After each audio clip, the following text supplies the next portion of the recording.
අපි බලමු මේ කවර් ෆොටෝ එකක් කොහොමද හරියට ඩිසයින් කරගන්නේ කියලා. ඉතින් ඔයාලට පුළුවන් ඔයාලගේ ප්‍රොජෙක්ට් එකේ ඕනම තැනකින් ස්ක්‍රීන්ෂොට් එකක් අරගෙන ඒක සේව් කරලා හිතන්න මම මෙන්න මෙතනින් ස්ක්‍රීන්ෂොට් එකක් ගන්නවා. මෙන්න මේ ෆ්‍රේම් එක සිලෙක්ට් කරලා මෙතන මේ ප්ලේයර් එකේ දකුණු පැත්තේ උඩ තියෙන ඉරි කෑලි තුනෙන් ගිහිල්ලා එතන තියෙන ඔප්ෂන් එකේ යටම එක තියෙන export still frames කියලා.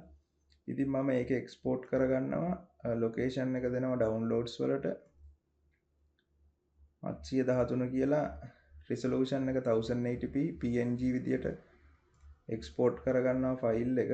ඉතින් ඔයාලට පේනවා මෙන්න මෙතනත් ඉම්පෝර්ට් සෙක්ෂන් එකටත් ඒ ෆයිල් එක මෙතන ඇඩ් වුණා. දැන් අපි කොහොමද කවර් ෆොටෝ එක ඩිසයින් කරගන්නේ? ඉතින් ඔයාලට පුළුවන් මෙතන මේ එක්ස්පෝර්ට් කියන ඔප්ෂන් එකට ගිහිල්ලා මෙන්න මෙතන edit cover කියන එකට යන්න. අපි කලින් ඇඩ් කරගත්ත මේ ෆයිල් එක තමයි මේ තියෙන්නේ, කලින් ඇඩ් කරගත්ත ෆොටෝ එක. ඉතින් මෙතන අප්ලෝඩ් සෙක්ෂන් එකට යන්න. අප්ලෝඩ් සෙක්ෂන් එකට ගිහිල්ලා ඔයාලට මෙතෙන්ට අපි ගත්ත ස්ක්‍රීන්ෂොට් එකක් ඇඩ් කරන්නේ කොහොමද කියලා බලමු. ඉතින් ඔයාලට පුළුවන් මෙතන අපිට නැවත select from video දීලා වීඩියෝ එකේ ෆ්‍රේම් එකක් ගන්න. එහෙම නැත්නම් මෙන්න මෙතනින් අප්ලෝඩ් බටන් එක ක්ලික් කරලා අප්ලෝඩ් දෙන්න පුළුවන්. ඉතින් මම ඩවුන්ලෝඩ් සෙක්ෂන් එකේ දාගත්ත එක මෙතනින් ඩවුන්ලෝඩ් වලට ගියාම මෙතන තියෙනවා. ඒක අපි සිලෙක්ට් කරගන්නවා. ඉතින් මෙතනින් ඔයාලට ඕනම තැනකට ගිහිල්ලා ඔයාලගේ වෙන මොකක් හරි ලොකේෂන් එකක ස්ක්‍රීන්ෂොට් එකක් හරි වෙන ඉමේජ් එකක් හරි සේව් කරගත්තා නම් ඒක බ්‍රවුස් කරලා මෙතනින් සිලෙක්ට් කරලා ඕපන් කරගන්න පුළුවන්. හරි, දැන් ඒක අප්ලෝඩ් වුණා. දැන් මේක සිලෙක්ට් කරාට පස්සේ ඒක වැටෙනවා. දැන් මේක මම අයින් කරනවා. මේක උඩ ක්ලික් කරලා මෙන්න මේ තිත් තුනක් එනවා. මෙන්න මේ තිත් තුන උඩ ක්ලික් කරලා delete කියන එක ඔබනවා. එතකොට හරි ඒක යනවා. දැන් මේක තියෙන්නේ මේක හදා ගන්න ඕන ලොකු කරලා මේ මුළු වලට ඇවිල්ලා මේ මුළු වල එන nodes වලින් ඇදලා හරි. දැන් මේක ලොකු කරලා හදාගත්තා. දැන් අපි බලමු මේක මොනවා හරි ටයිප් කරලා ෆොන්ට් ටිකක් මොනවා හරි දාලා ටෙක්ස්ට් ටිකක් දාලා මේක හදාගන්න කොහොමද කියලා. ඉතින් ඔයාලට මේ CapCut cover design එකේ තියෙනවා. ඔයාලට බලා ගන්න පුළුවන් මේ පැත්තේ filters තියෙනවා. මේ ඕනම filter එකක් add කරන්න පුළුවන්. මේ ෆොටෝ එකට ඇඩ් වෙන්න මේ පාට මේකේ තියෙන කලර් කම්බිනේෂන් එක වෙනස් කරගන්න පුළුවන්. ඉතින් මම ඒකේ මොනවද දෙන්නේ නැහැ, none කියන එක දෙනවා. ඔයාලට කැමති නම් මේ ඕන එකක් දාන්න පුළුවන්. ඒක none කියලා දෙනවා. ඊට පස්සේ මෙතන මේ filters වලට යට effects කියලා තියෙනවා. මෙතනනුත් පුළුවන් ඔයාලට මේ වගේ effects add කරගන්න මේකට. ඔය වගේ effects ගොඩක් තියෙනවා. ඉතින් මම ඒකෙත් මුකුත් දෙන්නේ නැහැ. ඕනනම් අපිට මෙන්න මේ sharp වගේ එකක් දෙන්න පුළුවන්. එතකොට ටිකක් අර highlight වෙලා bits හොඳට පේන්න ගන්නවා. ඊට පස්සේ බලමු මෙතන ඔයාලට මේකේ පුළුවන් background එක remove කරගන්න auto removal option එකක් මෙතනක් තියෙනවා. ඉතින් මේක දුන්නායින් පස්සේ මේකේ background එක එමීට කැපිලා යනවා. ඉතින් ඔයාලට බලා ගන්න පුළුවන් මේකේ background එක remove වුණා. ඉතින් ඒ විදිහට ඔයාලට එහෙම ඕන නම් background remove කරගන්න ඕන නම් ඒ විදිහට හදා ගන්න පුළුවන්.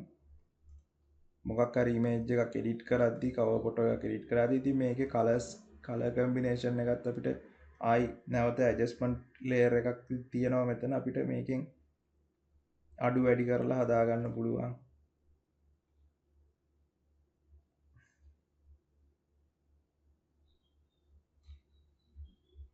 ඉතින් ඔයාලා හොඳ විදියක් කරන්න. මම පොඩි changes දෙකක් විතර කරගත්තා. ඊට පස්සේ opacity අඩු වැඩි කරන්න පුළුවන් මේකේ විනිවිදභාවය කියන එක. ඔන්නෝම හදා ගන්න පුළුවන්. හරි, ඊට පස්සේ තියෙන arrange කියන section එක. ඉතින් මේකේ උඩට පල්ලෙහාට ඉතින් මෙතනින් පුළුවන් alignment එක හදා ගන්න. මේකේ අපි හරියට තියෙන නිසා මම මොනවත් කරන්න යන්නේ නැහැ. මේකේ අපිට ඕන ගන්නට හදාගෙන තියෙන්නේ. ඊට පස්සේ අපි බලමු මේකට කොහොමද ටෙක්ස්ට් එකක් ඇඩ් කරගන්නේ කියලා. ඉතින් ඔයාලට පල්ලෙහායින් මෙතන බලා ගන්න පුළුවන් ටෙක්ස්ට් කියලා අප්ලෝඩ් කියන section එකට යට ටෙක්ස්ට් කියලා තියෙනවා. ඒ ටෙක්ස්ට් එක උඩ ක්ලික් කරලා මෙතනින් ඔයාලට මෙතන inbuilt තියෙන මේ preset set එකක් තියෙනවා. ඉතින් එතනින් ඕන කැමති එකක් තියෙනවා එතනින් දාගන්න පුළුවන් මේ music කියන එක. ඉතින් මේ මියුසික් කියන එකට උඩ ක්ලික් කරාට පස්සේ මෙතන ඇඩ් වුණා මියුසික් කියන එක. ඉතින් මේක මේ අඩු වැඩි කරලා සයිස් එක හදා ගන්න පුළුවන්. සයිස් එක හදලා දාගන්න පුළුවන්. ඉතින් කැමති නම් මේකෙත් කවර් ෆොටෝ එකෙත් අපිට දෙයක් කරන්න පුළුවන්. මෙන්න මේ ඉමේජ් එක සිලෙක්ට් කරලා මෙන්න මෙතන තියෙනවා ප්ලස් අයිකන් එකක්. ඒ ප්ලස් අයිකන් එක දුන්නාන් පස්සේ අර මියුසික් කියන එක යටට ගිහිල්ලා මේක උඩට ඇවිල්ලා තියෙන්නේ.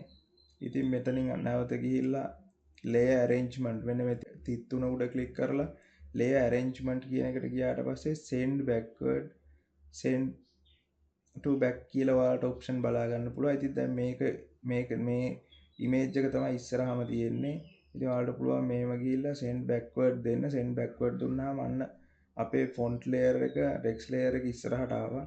ඉතින් ඒ වගේ මොකක් හරි අපහසුතාවයකට ලක් වුණොත් මෙන්න මේ කාරණාවත් මතක තියාගන්න. layer arrangement එක යටතේ තියෙනවා මෙන්න මේ ඔප්ෂන් ටිකක් ඉස්සරහට ගේන්න පස්සට ගෙනියන්න. එහෙම කියලා මේ කාරණාවත් මතක තියාගන්න. ඒ කියන්නේ අපි වැඩ කරන layer එහෙම වුණොත් නැති වුණොත් ඒකත් මතක තියාගන්න. දැන් අපි බලමු මේ කලින් ඇඩ් කරගත්ත මේ image එක. මේ image එකේ තව image එකක් මම හදා ගන්නවා. මෙන්න මෙතන මේ image එක උඩ ක්ලික් කරලා මේ dot 3 කියලා duplicate කියලා දෙනවා. ඒ කියන්නේ දැන් අර ටෙක්ස්ට් එකට උඩින් තව එකක් වැටුණා. මේ තියෙන උඩම layer එක දැන් duplicate වෙලා ආපු layer එක. මේ වගේම layer එකක් මීට යටින් තියෙනවා. ඒ layer එකට උඩින් music කියලා මෙතන තියෙනවා. ඉතින් අපිට පුළුවන් මෙන්න මේ layer එක උඩ click කරලා මෙන්න මෙතන remove background කියන එක දීලා auto removal කියන එක දෙන්න. ඉතින් එතකොට ඔයාලට බලා ගන්න පුළුවන් මේකේ වටේට background එක remove වෙනවා. හැබැයි මේකේ character එක ඉතුරු වෙද්දි පිටිපස්සේ මේ වගේම තව photo එකක් තියෙනවා. ඒ වගේ මේ photo එකට උඩ තිබ්බ ෆොන්ට් එක දැන් ඔයාලට පේනවා ටෙක්ස්ට් එක ඔයාලට පේනවා මියුසික් කියලා මෙතන වැටලා තියෙනවා. ඉතින් මේ විදිහට පුළුවන් ඔයාලගේ thumbnail ලස්සන විදිහට ලස්සන ඩිසයින් වලට හදන්න. දැන් අපි බලමු මෙන්න මේ මියුසික් කියන layer එක කොහොමද අපි edit කරගන්නේ කියලා. මෙතන පුළුවන් ඔයාලට මෙන්න මේකේ මියුසික් කියන එකට අපි බලමු මම ගහනවා editors කියලා ගහනවා.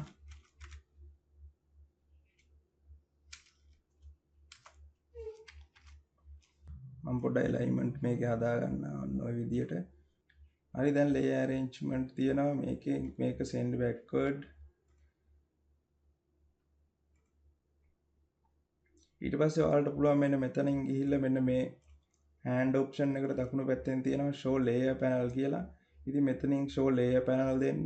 දැන් අපි මේ පැත්තේ තියාගත්ත layer එක අපි ආයි මේක උඩට ගෙනල්ලා දා ගන්න ඕන. අපි crop කරගත්ත layer එක මෙතන miss වෙලා තියෙනවා. ඒක නිසා මට නැවත crop කරගන්න වෙනවා. ඉතින් මෙන්න මේ layer එක delete කරලා දාමු. තුනක් තියෙනවනේ. හරි. මෙතන තියෙනවා background එක. මෙතන අපේ text එක තියෙනවා. මේ උඩම layer එක තියෙනවා. උඩම layer එක උඩ click කරලා මෙතනින් remove background කියන එක දෙන්න.